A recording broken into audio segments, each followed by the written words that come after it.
This is Agriculture Today, and I'm Shelby Varner with the K-State Radio Network.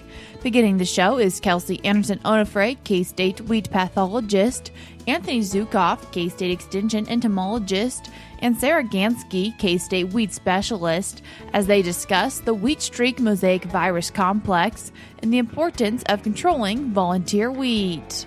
They also continue the show before Sarah individually chats about how hot weather can impact herbicide applications.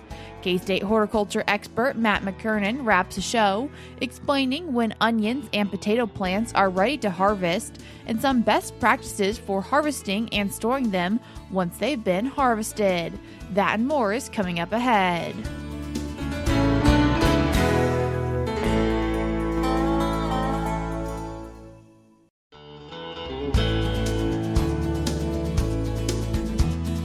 You're tuned in to Agriculture Today, and we start our show by thinking about things we need to take into consideration for next year's wheat crop with K-State wheat pathologist Kelsey Andersen Onofre, K-State wheat specialist Sarah Ganske, and K-State Extension entomologist Anthony Zukoff. Kelsey, Sarah, Anthony, I appreciate you all taking the time to join us today. Thanks for having me. Thank you. One thing for us to take into consideration for this time of year when we're thinking about wheat streak mosaic virus. And Kelsey, can you explain to us first, what is that? So wheat streak mosaic virus, we hear a lot about this in Kansas, unfortunately, right? And this really is a complex of viruses, right? And that's something that's important for us to all keep in mind. So we have three major viruses that cause this kind of yellow streaking symptom in our wheat crop. There's actually wheat streak mosaic virus. So that's the one that gives the complex its name.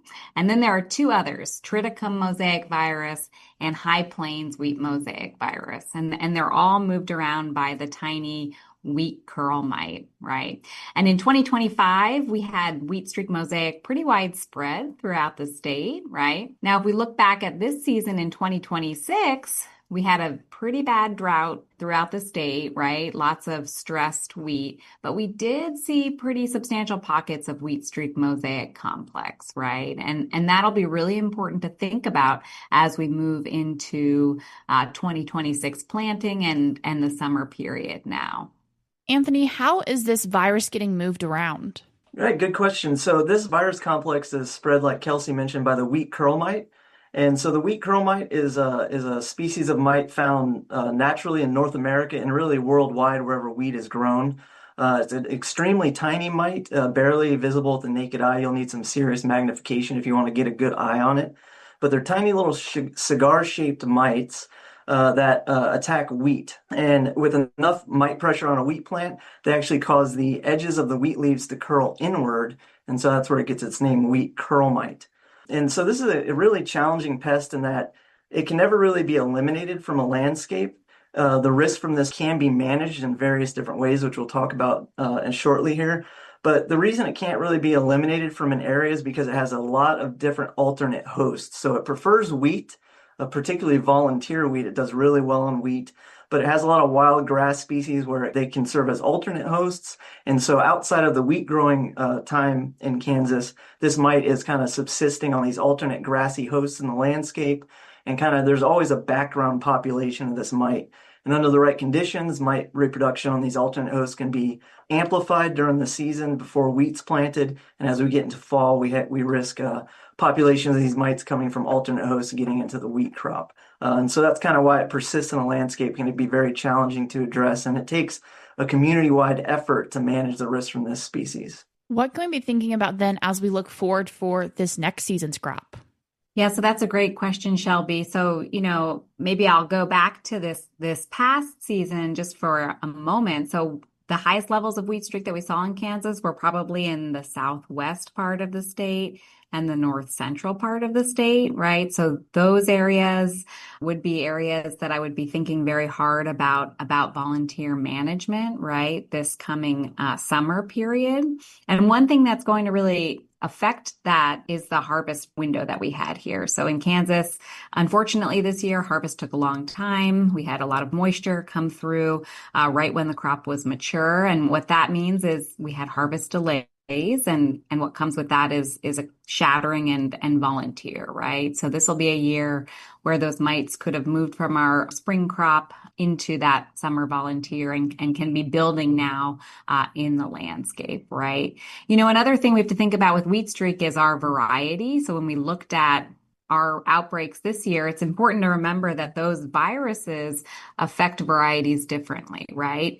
And when we have all three of the viruses together or two of the viruses together, we actually have worse symptoms of wheat streak mosaic, right? So right now we don't have perfect resistance in our varieties. We do have some varieties that have resistance to the wheat streak mosaic virus itself. That's a gene called WSM2. It'd be in varieties like KS Territory, KS Bill Snyder, KS Mako, right? KS Dallas. They might look okay for just wheat streak mosaic alone. But if we have co-infections with triticum mosaic, that's when we can see really severe infections, right? So there are some differences between our varieties, but a lot of things will affect how bad wheat streak is at the end of the season. If we move forward now, the thing we can do kind of going forward is, first and foremost, managing that volunteer, lowering that mite population, right? Kind of diluting that mite population over the summer. And then, really thinking strategically about our planting date and our variety selection as we move into the fall. Are there considerations when it does come to planting date? Yeah, that's right. So the key thing about planting date is that we say, avoid early planting. That's the highest risk, right? But it's a little more nuanced than that because we typically say on time or later planting in Kansas will lower our risk of wheat streak, but that all depends on how cold it gets. So if it gets typically cold in October, early November, we're going to really benefit from, I guess, a delayed or a timely planting. If it doesn't get cold, if we have a really warm October, those mites are still going to be active, and that's going to really impact how well waiting to plant will work for volunteer control. So it's a little bit nuanced, but we always say, the earliest planting, right? That's the highest risk of being in that warm period where those curl mites are highly active and able to move into that fall established crop. Anthony, you made a comment when we're thinking about the wheat curl mites of it being a community effort. And so do these mites move quite a bit? So the primary way the mites get around are going to be through wind currents. So they're easily moved from plants with wind. And out here in the western part of the state, we obviously have a lot of wind. So the mites can, under right conditions, right windy conditions during the season, they could get dispersed up to 10 miles on a wind current. They cannot live very long off of a host, especially the hotter and drier it is out there, just several hours where they could be without a host, but they can get moved quite a bit by the wind. That's why they kind of are a landscape level pest, because they could get around quite quickly on the wind and start new infestations far from where they originated. So is killing the volunteer wheat, one of the best options when it comes to controlling wheat curl mite and the complex of this virus? Yeah, Shelby. So when we take what we've been hearing from Kelsey and Anthony, the primary host for the wheat curl mite is wheat, right? We can have conversations about alternate hosts, but the primary one is wheat. And so we understand that if we can kill that volunteer wheat quickly and we can keep it out of the fields for a period of time before the next wheat planting, we can do a better job of keeping the mites out of the environment, out of the community, to use some of Anthony's terminology. What's the best way to go about killing the volunteer wheat? So the kind of easy button for volunteer wheat control is glyphosate, right? Glyphosate is inexpensive. Glyphosate is very effective on grasses. The problem with using glyphosate for volunteer wheat control in the context of wheat streak mosaic virus is that glyphosate kills weeds very slowly, right? It's a amino acid synthesis inhibiting herbicide, so it takes a long time for that process to play out and for the plant to die. There's some research from the early 2000s that was done here at K-State that compares volunteer wheat control by glyphosate to volunteer wheat control by paraquat or gramoxone. So that's slow-acting glyphosate versus a very fast-acting contact herbicide in the paraquat products. And what they found is that the faster acting herbicide, the gramoxone, was better able to reduce the number of mites that were present on the plant, right? So some of this has to do with how the mites move and how long they can survive without that living host, right? That's really, really Anthony's wheelhouse. I don't want to get too far out of my lane here, but the faster we can kill that weed, the better. So glyphosate is one option, but not great for mite control. Paraquat or gramoxone is another option. A couple of other products that folks could consider if they want to kill that wheat more quickly than glyphosate alone would be Sharpen or Reviton. So those are two PPO inhibiting herbicides that are contact herbicides that can kill the volunteer wheat quickly. Personally, I like them with the glyphosate. They seem to speed up the kill of the glyphosate, but they have the high efficacy still that we expect from a glyphosate-only application. The other thing I think that we need to think about in terms of maintaining these wheat-free windows before planting is needing something with some residual activity. We don't have anything that I would say is 100% as far as residual activity, but some products that folks might want to think about would be things like atrazine, metribuzin, or products like Spartan that contain sulfentrazone. So those will all have some residual activity.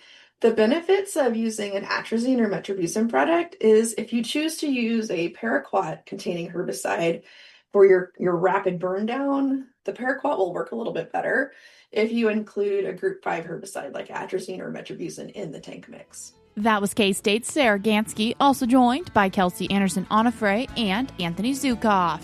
We're cutting to a short break now, but when we come back, we'll once again be joined by those three as we wrap up our conversation.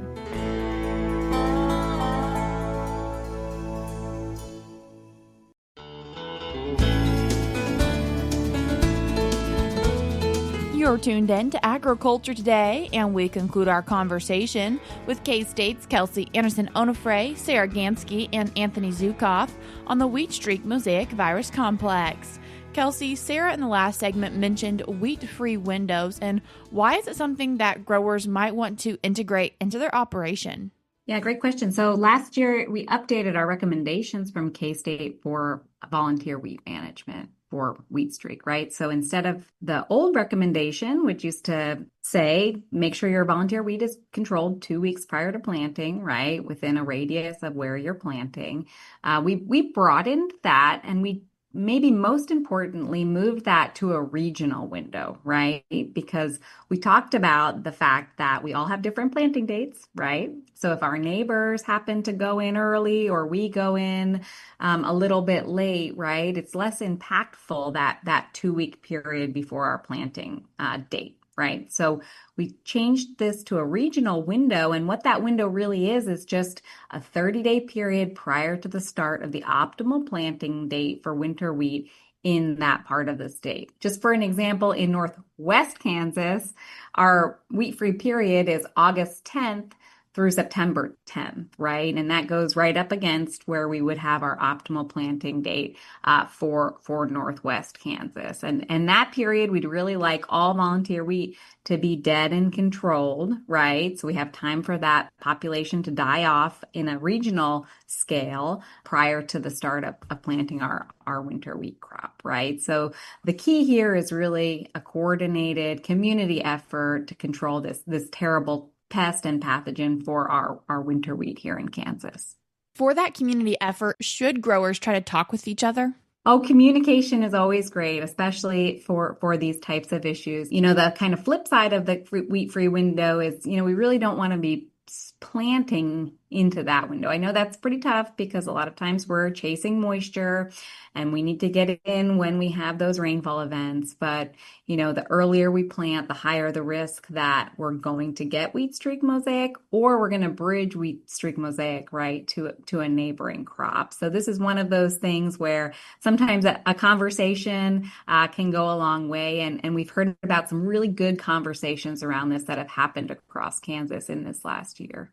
Anthony, we've had a focus on controlling volunteer wheat because it seems to be the favorite host for the wheat curl mite, but are there any other hosts that producers and growers should be keeping an eye out for? There is a laundry list. There's quite a few alternate grassy hosts that are out there, and a lot of them are not really preferred by the mite. And so, generally speaking, the mites will inhabit these alternate hosts, but they won't really flourish. They'll just basically just be maintained in the background. And once they do make a jump to that volunteer wheat or that wheat field, that's when their reproduction really amps up because they really like that host.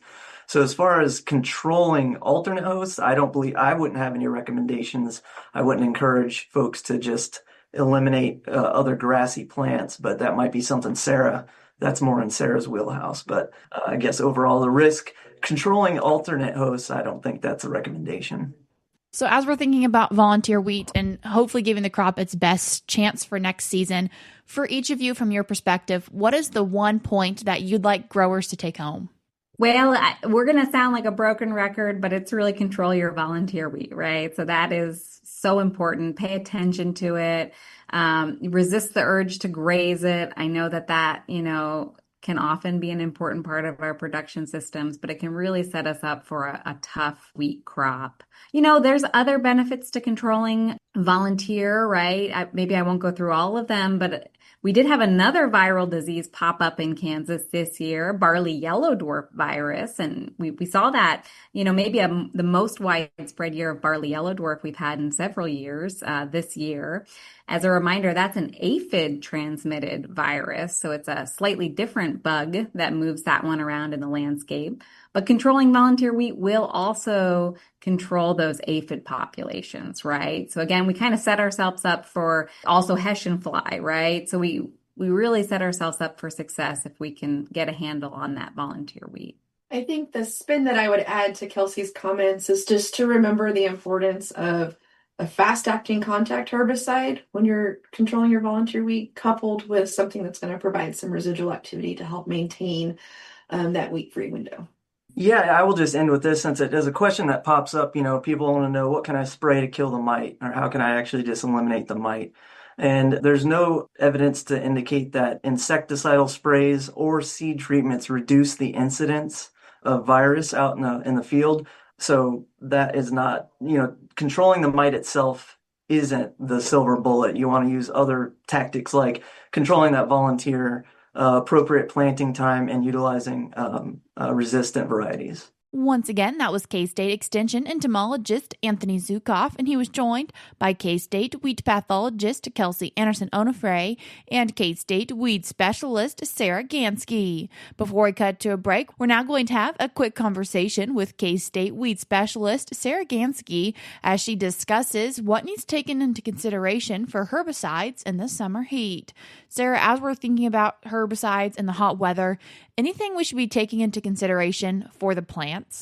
Yeah, so, plants respond to the environment, of course.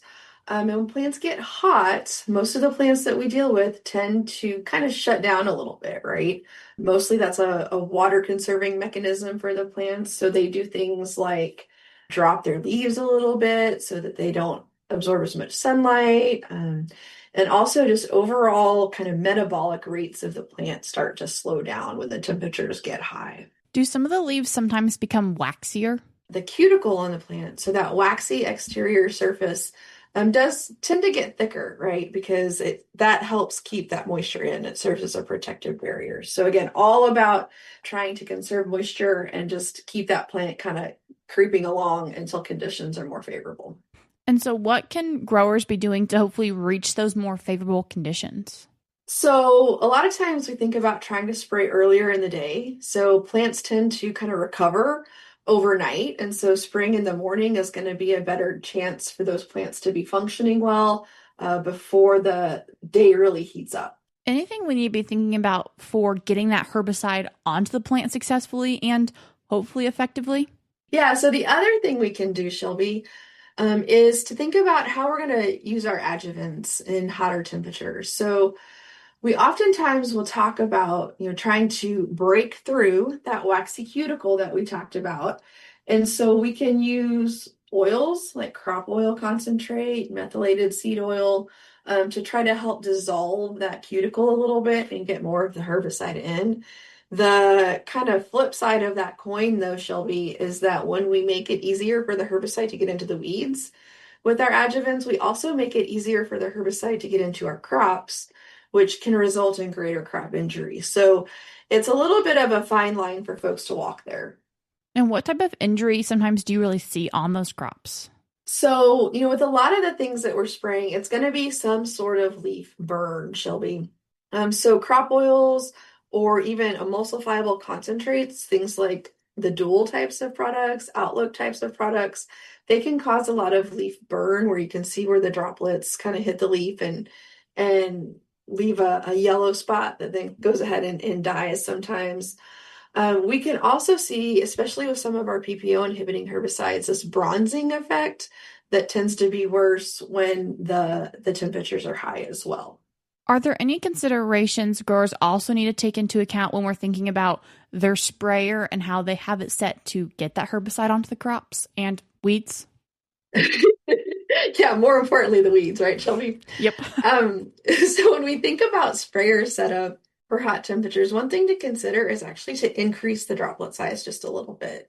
If you think about what happens to a spray droplet once it leaves the spray nozzle, in hot, dry temperatures, it's evaporating pretty quickly, especially if it's a smaller droplet. So making sure we have large enough droplets that can help that process of actually getting liquid herbicide solution to the leaf. You might think about also using something like a DRA, a drift reduction adjuvant, because again, that will help keep those droplets a little bit larger, and help keep that herbicide in the droplet where we need it and get it to the plant faster. And as we're all feeling in Kansas, the summer, July heat, any considerations when it comes to storing those herbicides and making sure that we're going to give them the best chance to be effective? Yeah, so a lot of times when I'm thinking about herbicide storage, I'm thinking about keeping those products from freezing in the wintertime, right? Because we know they're going to separate and kind of lose effectiveness because it's going to be a real bear to try to get everything back into solution nicely. But in the summertime, I mean, like any chemistry, if you store it for a prolonged period of time in a really hot environment, so we're thinking, 90, 100 plus degrees, you can over time start to see the actual active ingredients start to break down a little bit. Containers the plastics might start to break down a little bit. And I don't know if anybody's walked into a spray room or a spray shed on a hot day versus a cold day. They never smell super great, but I think that you can tell when the temperature's higher, right? A lot of those chemistries are volatilizing more. And you can just tell that things are going on chemically in there. So yeah, just kind of being aware of, what you have in storage and where that can be a part of our spraying decisions in the summertime. Sarah, I appreciate you taking the time to join us today. Always a pleasure, Shelby. That was K-State weed specialist Sarah Ganske. We're now cutting to a short break on Agriculture Today.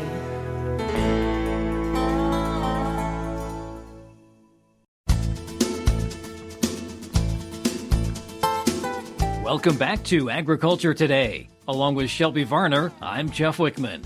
It's time to start thinking about harvesting onions and potatoes. K-State Extension horticulture expert Matt McKernan explains when to harvest and how to store onions and potatoes. Matt, for those growing onions and potatoes, we're nearing the time of harvest. We are. Most onions and potatoes in Kansas are kind of ideally harvested over the month of July. So if you planted onions and potatoes earlier this spring, now's a really good time to start evaluating whether or not those crops are ready for harvest. Well, let's talk about onions first, I guess. What's the procedure there? Yeah, so when we're looking at our onion plants and trying to determine whether or not they're ready to harvest, what we want to look at is the foliage itself. Typically, when the tops of the onion plant, that green leafy mass that comes out of the top, when about half of those start to fall over or bend, that's typically a good indication that it's about time to harvest. Once we start to see the foliage right above the onion bulb start to shrivel, it's another good indication that no matter how long we leave those onions out in the soil, they're not going to grow much more. So at that point in time, it's important to go ahead and harvest. When we harvest onions, we typically want to dig up the entire bulb, making sure that when we're using a shovel or spade that we're not damaging the bulb itself. And really with onions, it's important to let them harden off and kind of dry out before we move them into storage. So ideally after their harvest, we're going to brush off the most excessive amounts of soil. Leaving some on the bulb is completely fine. And we want to put those in a either shallow layer in a box or in a mesh bag and lie them out in a place of indirect sunlight that's also warm for at least 2 to 3 weeks so that those bulbs can continue drying down. and really be prepared for long-term storage. In terms of potatoes, how do we know when they're ready to be harvested? Potatoes are typically ready to be harvested when about half of the plant starts to die down. For maximum yields, we want to let our potatoes grow as long as possible in the field because that'll just get us larger and larger potatoes. So ideally, when about half the vines are about half dead, that's the ideal time to dig. So really, for most of Kansas, we're looking at harvesting in early to late July. If you live up in the far northwest corner of the state, you may have until August to be able to harvest your potatoes. But kind of somewhere in that window is generally what we shoot for across Kansas. Is this a similar procedure then? We're trying to dig them up delicately? Exactly. We want to make sure that we do the least amount of damage to the tubers as possible. They're going to be very sensitive to damage, especially digging and cleaning right when they first come out of the ground. So just like onions, we want to lay those potatoes out for at least 3 to 4 days. We want to try to pick a warm, airy location, but we want to make sure that it's shaded. Ideally, we don't want to expose our potatoes to any more sunlight than we have to, because that has the tendency to turn those potatoes green and kind of build up some poison, toxic characteristics in the potatoes that really just upset our stomachs when we try to eat them. And then in terms of storage? So when it comes to onions, we want to try to prep some of our onions before we store them. Ideally, we want to trim the leaves and tops down to about 1/2 inch to 1 inch above the bulb. Same thing with the roots. We want to trim those onion roots up to about 1/4 to 1/8 of an inch in length. Again, don't want to over peel our onions so that we have some of these kind of drier, paperier layers on the outside. Even if they're a little bit dirty, it's better to have a dirty onion than one that's over peeled because that'll shorten the shelf life. And ideally, we want to store our onions in a cool, dry location. Temperatures below 40 degrees are going to provide us the longest shelf life. And ideally, we want to keep them in as low of humidity as possible so that they don't re-sprout in storage. And typically, our onions will store for at least 3 or 4 months. And then for potatoes? Potatoes are very similar. Once they've dried, put them in storage conditions of about 35 to 40 degrees Fahrenheit. Often an unheated basement or cellar is a great opportunity for that. Again, avoid locations that are likely to freeze over the winter months. That'll shorten our shelf life. And we need to periodically check our potatoes throughout the winter and fall months. We want them stored in almost as complete darkness as possible so that we don't see that greening of the potato. And we can expect 6 to 8 months worth of storage if we can keep the temperatures below 40 degrees but above freezing. During that time, some of the starches in the potato might be converted into sugar, kind of changing the flavor of the potato. But we can undo that process by placing those potatoes out in a more room temperature area, 70 degrees or above, about 1 week before we're ready to use them. And that'll turn that flavor right back to normal. That's K-State Extension horticulture expert Matt McKernan, with information on when to harvest and how to store onions and potatoes. And that'll do it for this edition of Agriculture Today. For Shelby Varner, I'm Jeff Wickman. This is the K-State Radio Network.